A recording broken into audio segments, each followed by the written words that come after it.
দৰং জিলালৈ গৌৰৱ কঢ়িয়াই আনিলে ধৃতিৰাজ বাস্তৱ কলিতাই। উচ্চতৰ মাধ্যমিক পৰীক্ষা বিজ্ঞান শাখাত প্ৰথম স্থান দৰং জিলাৰ বৰমপুৰ গাঁৱৰ ধৃতিৰাজ বাস্তৱ কলিতাৰ। বিজ্ঞান শাখাত প্ৰথম স্থান লাভ কৰে ধৃতিৰাজ বাস্তৱ কলিতাই। দেওমৰলৈ উচ্চতৰ মাধ্যমিক বিদ্যালয় ট্ৰিনিটি জুনিয়ৰ কলেজত অধ্যয়নৰত আছিল ধৃতিৰাজ বাস্তৱ কলিতা।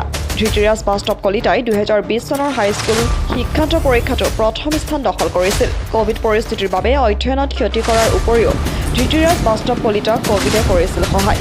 পঢ়া শুনাৰ লগতে গীত মাত চৰ্চা কৰা ধৃতিৰাজ বাস্তৱ কলিতা এগৰাকী সুৰ গায়কো। জুবিন গাৰ্গৰ গীত গাই ভাল পোৱা ধৃতিৰাজ বাস্তৱ কলিতাই আজিৰ শুভ দিনটোত গালে প্ৰিয় শিল্পীগৰাকীৰ গীত। যাবলৈ খোজোতেই থমকিব দুহুই ডাৱৰৰ আৰতেই নতুন ৰ'দালি চিনাকি চিনাকি দুদিনৰ চিনাকি আঁতৰি গ'লে গৈ হ'ব যে অচিনাকি যাবলৈ নিদিবা ৰাখিব আধুৰি। প্ৰস্তুতি মই যাতে অকল হাই ছেকেণ্ডেৰী পৰীক্ষাৰ লগতে এণ্ট্ৰেঞ্চবিলাকতো যাতে কোৱালিফাই কৰিব পাৰোঁ তাৰ কাৰণে মই প্ৰচেষ্টা অব্যাহত ৰাখিছিলোঁ আৰু এই ক্ষেত্ৰত মই আংশিকভাৱে সফল হোৱা বুলি মই ভাবিছোঁ। ভাল ছাত্ৰৰ এটা সপোন থাকে, কি সপোন থাকিব?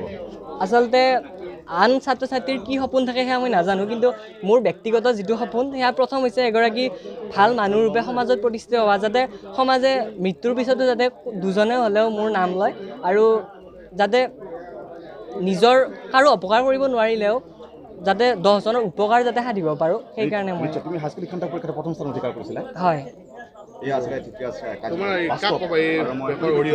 আচলতে মই প্ৰথমতে মোৰ পিতৃ মাতৃ, তাৰপিছত মোৰ সকলো প্ৰকাৰ শিক্ষাগুৰু যিয়ে মোক অনুপ্ৰেৰণা যোগাইছিল বা মোক পঢ়াইছিল বা আন ধৰণেও মোক সহায় কৰিছিল, তেওঁলোকে মোক বুজাইছিল মৰমেৰে, তেওঁলোকক মই ধন্যবাদ জ্ঞাপন কৰিব লাগিব। আৰু তাৰ তৃতীয় নম্বৰতে মই এই আঞ্চলিক ৰাইজক ইমানখিনি মৰম আৰু আশীৰ্বাদ দিয়াৰ বাবে ধন্যবাদ জ্ঞাপন কৰিছোঁ। মই ট্ৰিনিটি জুনিয়ৰ ছায়েন্স কলেজত অধ্যয়ন কৰিছিলোঁ চিপাঝাৰৰ। এতিয়া মই ইণ্ডিয়ান আইচাৰ বুলি কয় তাত BSc কৰিম। আৰু আচলতে স্কলাৰশ্বিপ মই পাইছোঁ কি VPY এক্সাম কোৱালিফাই কৰিছোঁ, জাষ্ট ৰিচেণ্টলি ৰিজাল্ট দিছে, তো তাতে BSc আৰু MS ইণ্টিগ্ৰেটেড